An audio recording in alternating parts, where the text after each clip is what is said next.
I watched this film, The Zone of Interest.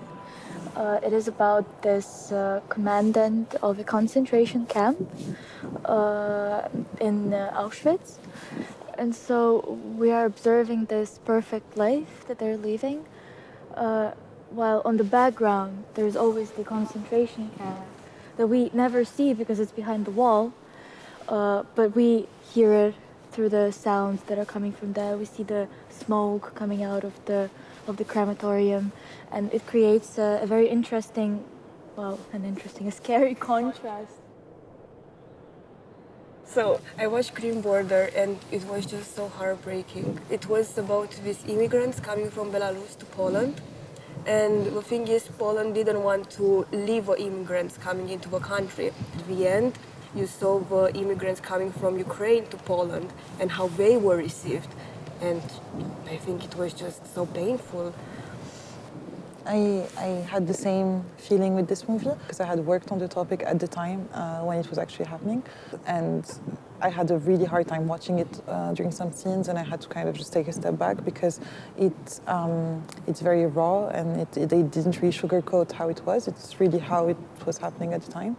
So even though you know it's a narrative, it still kind of touches you. Another film, Me, Captain, where you're fully immersed in this feeling of helplessness, in a sense, and this journey full of suffering and full of hope at the same time. No, that's how I felt too when I watched the film. Like you were on that journey from the beginning to the end with Seydu, you know, and nothing is kept back from you in Me, Captain. And so many things go wrong, and it's just terrifying. But like once they make that first step out the door, there's no turning back for them. So I watched the movie Anatomy of a Fall, and immediately within the first 10 minutes of the movie, they show the husband dead on the ground in front of the house, and the wife is put in the hot seat, and everyone, you know, is trying to figure out, did she do it? Did she play a hand in this? Did he choose to do this?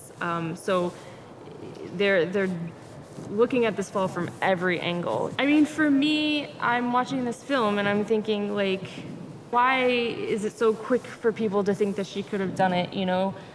Just because she's cold and reserved, like women are just automatically have to be like in tears and in shambles whenever something happens, that they can't be the strong one. You know, she has a son to take care of. She can't just fall apart.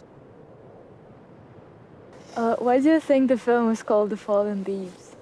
I mean, I don't know for sure, but how I see it is, so we have these two characters, all their life seems that it doesn't really have a point, there's nothing to be waiting for. And when they are almost falling in their lives, they are not together, and when they fall, and during this falling they meet. They fall in love. Yeah, they fall in love. No, but it's actually interesting what you're saying, that it feels like their life doesn't have a point. What I saw in that film is that their lives are very simple, because both of them are like extreme working class people that you don't really think about, and people that are not really represented in films. And so that's why you as a viewer, you think that their life is not interesting, but it's so eventful. Like so many little things are happening, and I think what's beautiful about this film is that it highlights this life that is, I don't know, very basic for a lot of people, but at the same time very special for the people that are actually living this life.